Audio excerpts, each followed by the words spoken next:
Olá, sou Teresa Power e este é o podcast católico Eu e a Minha Família Serviremos o Senhor.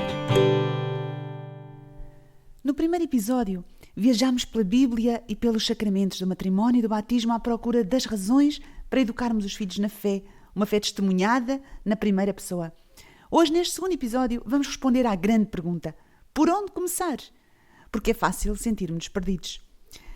Eu diria que o mais importante, o passo para iniciar esta grande caminhada, é começar aqui e agora.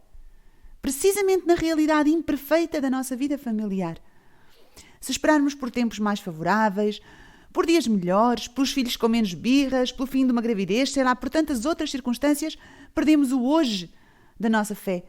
Porque a verdade é que para Deus só existe o hoje onde nos encontramos. Diz São Paulo na segunda carta aos Coríntios 6:2, hoje é o tempo favorável, hoje é o dia da salvação.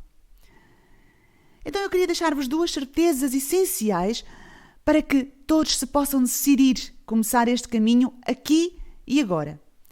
A primeira é esta: se é nossa vontade construir uma igreja doméstica, servir o Senhor com a nossa família, é ainda mais vontade de Deus. Porque nós queremos ter uma família santa, sim, mas Deus ainda o quer mais. Nós queremos ter um matrimónio inabalável, mas Deus ainda o quer mais. Nós queremos educar os filhos na fé, mas Deus ainda o quer mais. Ninguém nos quer mais do que o Senhor. Ninguém nos ama como Ele. Nós nunca amaremos os filhos ou o cônjuge com a intensidade do amor com que Deus os ama, com que Deus nos ama. Nunca. Nem em toda a eternidade. Assim nos lembra o Senhor ao longo de toda a história sagrada. Vejamos, por exemplo, Isaías 49:15. E cito: poderá a mulher esquecer-se do seu bebê, não ter carinho pelo fruto das suas entranhas? Pois ainda que ela se esquecesse dele, eu nunca te esqueceria. E em Jeremias 31:3, Deus diz: amei-te com amor eterno. Ora, a segunda certeza que vos quero deixar é esta: pelo sacramento do matrimónio, já nos foi concedida a graça de que precisamos para nos tornarmos igreja doméstica. E esta graça é renovada cada vez que celebramos a Eucaristia, mistério máximo do amor. Não pensemos que é obra nossa transformar uma família numa igreja. Nós nunca o seríamos capazes de fazer. É sempre obra da graça de Deus.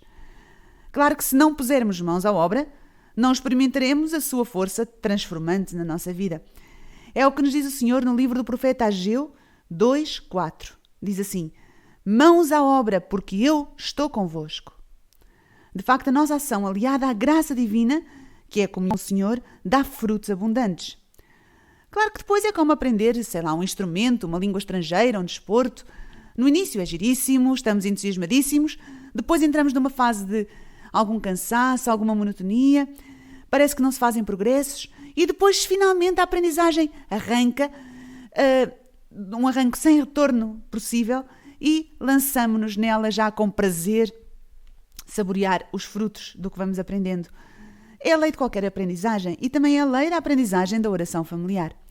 No Evangelho de Lucas, capítulo 21, versículo 19, Jesus diz-nos: pela vossa perseverança sereis salvos.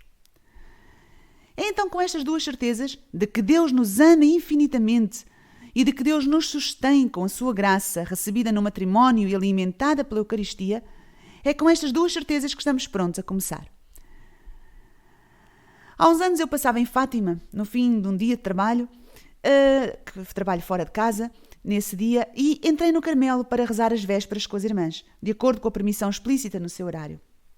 Ajoelhei-me na igreja acolhedora, enquanto uma irmã saía da clausura para preparar o altar e expor o Senhor. Fez tudo com gestos respeitosos e eloquentes e depois regressou à clausura. Alguns minutos mais tarde, um ruído de passos alertou-me para a chegada de toda a comunidade ao coro da igreja por detrás das grades. O órgão começou a tocar e vozes melodiosas começaram a elevar a Deus um louvor cantado. Parecia-me estar no céu. Hora e meia depois, entrei na minha própria casa em Mogoforres. A família reunida iniciava naquele momento a oração familiar. Bati à porta várias vezes antes que alguém me ouvisse e não foi por causa das vozes angélicas em oração. Era antes uma gritaria organizada, com pandeiretas, danças e o ladrar dos cães. Entrei e uma enxurrada de filhos abraçou-me aos gritos de alegria. Mãe, vens a tempo de rezar connosco! Louvamos, cantamos, agradecemos, lemos e comentámos as leituras da missa diária, rezámos o terço. Pelo meio, o António fez birra porque a Sara lhe cortou a palavra durante a sua vez de agradecer. A Sara amoou porque ninguém a deixou conduzir o mistério do terço. E o Nael teve de dar um par de berros para impor alguma ordem. Um bocadinho de concentração, por favor, pediu. Eu ri-me interiormente, pensando nas irmãs do Carmelo de Fátima. Depois, com o coração cheio, agradeci a Deus o meu pequenino mosteiro familiar. E fiquei com a certeza de que os sons desafinados que subiam da minha casa agradavam tanto ao Senhor como os sons harmoniosos do convento. Deus não quer que as nossas casas se transformem em conventos silenciosos, porque Ele se deleita em ambas as realidades. Não tínhamos medo da perfeita imperfeição da nossa oração familiar. Desde sempre que o povo de Deus reza em família. Na sua casa em Nazaré, também Jesus rezava diariamente, com Maria, com José, de pé à soleira da porta, 3 vezes ao dia, voltado para Jerusalém. Assim devem ter continuado a fazer os primeiros cristãos, bem informados no judaísmo. Diz o livro dos Atos dos Apóstolos, capítulo 12, versículo 12. E cito: Pedro dirigiu-se à casa de Maria, a mãe de João Marcos. Ali se encontravam muitos reunidos em oração. E aos Romanos, capítulo 16, versículos 3 a 5, São Paulo escreve, e cito: Saudai Priscila e Áquila, meus colaboradores em Cristo Jesus, que pela minha vida expuseram a sua cabeça. Saudai também a igreja que se reúne em casa deles. A igreja que se reúne em casa deles. Qual é a igreja que se reúne na nossa casa? Bem, se há uma igreja a reunir em nossa casa, é preciso que ela tenha uma hora e um lugar para o fazer. Porque se alguma coisa é importante para nós, então ela tem um tempo e um espaço na nossa vida. A oração familiar, porque envolve várias pessoas de várias idades, precisa de um horário muito bem definido. Chamamos-lhe o horário nobre da família, porque vamos mesmo tomar a decisão de dar à oração familiar a meia hora mais importante do nosso dia. Cada família sabe qual é. Para algumas será logo ao acordar, para a maioria talvez seja como é para nós, imediatamente depois do jantar, às vezes até antes de arrumar a cozinha, porque é preciso juntar a família antes dos filhos mais pequeninos irem dormir e antes dos filhos mais velhos se dispersarem nas suas atividades sociais ou de estudo ou outras. E claro, antes de nós cracharmos, vá lá diante do televisor, com o cansaço acumulado que não nos deixa pensar mais. Então, depois do jantar, ainda estamos todos suficientemente espertos para rezar, porque nós não queremos dar a Deus as sobras do nosso dia, quando já não conseguimos pensar, mas queremos dar-lhe o melhor tempo, o horário nobre. Os filhos identificam a hora da oração familiar rapidamente, porque ela entra nas rotinas felizes. E é muito importante que a oração familiar seja mesmo uma rotina feliz. Cá em casa, depois do jantar, o Daniel, que tem 2 anos, corre para a sala animadíssimo, porque são horas de rezar. E rezar para ele significa que estamos todos juntos, que cantamos, que batemos palmas, que conversamos e descansamos no aconchego familiar que qualquer bebê gosta e que faz qualquer bebê sentir-se feliz. A Lúcia, com 12 anos, entrou outro dia na sala para a oração e exclamou: este é o meu momento preferido do dia. Pegou na sua flauta transversal e preparou-se para tocar para o Senhor. Não é que sejam muitos santos, os meus filhos. É antes que este momento é um momento familiar por excelência. É, no fundo, um momento que começa com o jantar, a única refeição em que estamos realmente todos juntos à volta da mesa, e se prolonga pela oração familiar. Não há nenhum outro tempo no nosso dia em que estejamos todos a fazer a mesma coisa no mesmo lugar. E é tão bom terminar o dia juntos, a rir, a conversar, a cantar e a rezar. Para que este tempo seja realmente assim, de aconchego e descanso, é preciso que não seja demasiado solene. Aquele contraste entre o convento das Carmelitas e a minha casa ficou-me sempre na mente. Se começamos a oração com muita formalidade, ou exigindo um silêncio impossível, ou escutando uma música celestial de olhos fechados, corremos o risco de não atrair todos os membros da família, nem de sustentar um ambiente tão diferente do natural. As Escrituras dão-nos uma alternativa muito gira. Quando o povo de Deus atravessou a pé enxuto o mar dos juncos, diz-nos o Êxodo 15, versículos 20 e 21, e cito: Maria, a profetisa irmã de Arão, tomou na mão um tamborim e todas as mulheres a seguiram com tamborins, formando coros de dança. E Maria entoava: Cantai ao Senhor que se revestiu de glória, lançou no mar cavalo e cavaleiro. Mais à frente, no segundo livro de Samuel, vemos como David recuperou a Arca da Aliança e a fez entrar na cidade numa alegre procissão. E no capítulo 6, versículo 14, lemos: David dançava com todas as suas forças diante do Senhor. De facto, a alegria predispõe-nos à oração. E na tradição hebraica que nós, os cristãos, herdamos, reza-se com o corpo todo, não é só com as palavras ou com os pensamentos. Assim, imitando Maria e David, cantamos e dançamos, fazemos barulho para o Senhor. E se não soubermos tocar outros instrumentos, toquemos pandeiretas e maracas. Quando cantamos, dançamos, rimos e batemos palmas, como crianças, baixamos as nossas defesas, de uma forma que não é possível com a solenidade de um começo muito sério e formal. O relaxamento espiritual que esta alegria nos traz abre-nos então a mente e o espírito para a oração. E depois, progressivamente, à medida que a oração progride, iremos acalmar e alcançaremos com naturalidade o silêncio necessário para o encontro com o Senhor. Então, depois de marcar a hora, há que marcar o lugar para a oração. Algumas famílias constroem um cantinho de oração no quarto dos filhos e ali rezam com eles antes de irem dormir.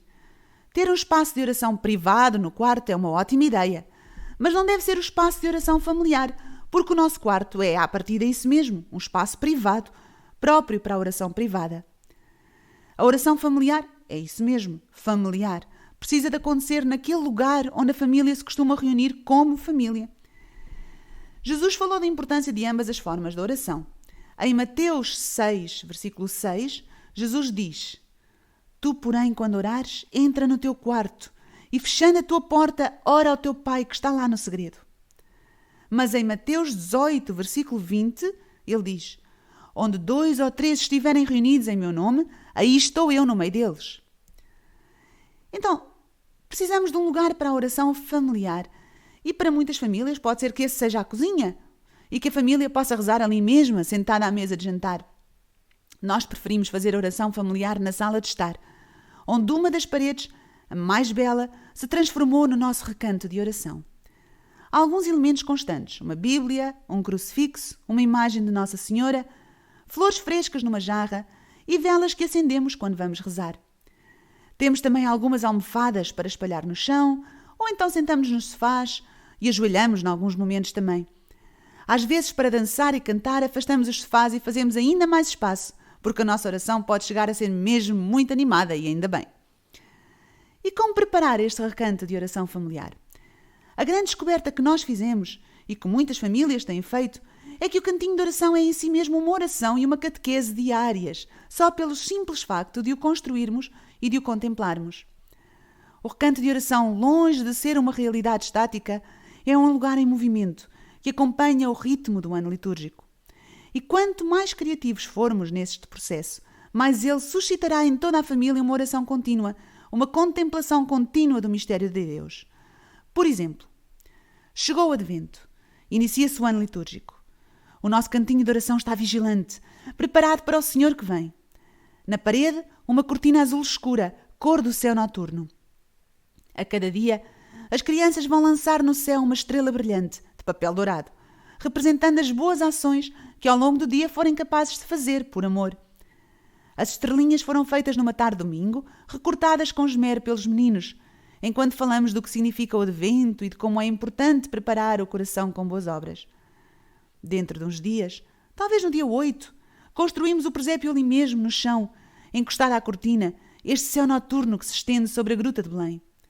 A cada dia, as estrelas vão crescendo em luminosidade e basta-nos contemplar este espaço para nos situarmos no Advento que vivemos. Saltamos agora alguns meses. Chega a Quaresma. De um dia para o outro tudo muda cá em casa e o canto de oração é reflexo disso mesmo. Na parede a cortina agora é roxa, como os paramentos na igreja. Numa mesinha ao lado, colocamos uma coroa feita com ramos maleáveis. Fizemos-la também numa tarde de domingo, depois de um passeio pelo campo, e foi uma alegria cortar os ramos e trabalhar em equipa, enquanto conversávamos com naturalidade sobre o que significa a Quaresma. Depois, espetamos palitos por toda a coroa.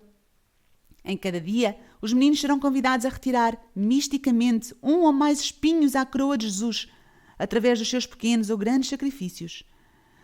Para visualizarem este ato, que é interior, que é místico, eles vão retirar um palito desta coroa e colocá-lo num pratinho ao lado. O gesto é solene e certamente acompanhado de uma rápida oração. Quando chegar a Semana Santa, a coroa de Jesus deverá ficar livre de todos os espinhos. E na noite de Páscoa, o grande milagre acontece. De repente, talvez durante a noite para surpreender os mais pequeninos, a cortina roxa dá lugar à cortina rosa e a coroa de espinhos aparece de manhã coberta de flores. Os gestos são eloquentes, os símbolos falam aos olhos, às mãos, ao coração e as crianças nunca vão esquecer.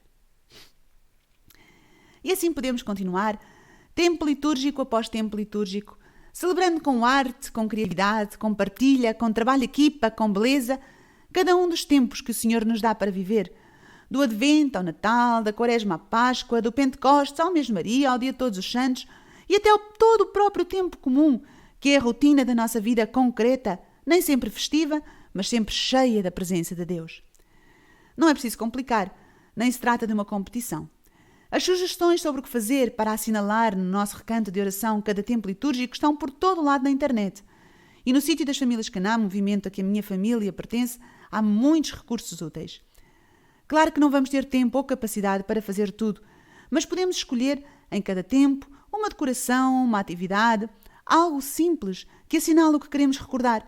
E claro que vai variar consoante a idade das crianças ou até se na família há ou não há crianças. Há sugestões para famílias de todos os tamanhos, de todas as idades. As crianças, mas nós também, aprendem pelos sentidos antes de aprenderem conceitos abstratos. O que nos entra pelos olhos, pelos ouvidos, pelo olfato ou pelo paladar irá muito mais rapidamente levar a mensagem ao coração do que uma lição tradicional.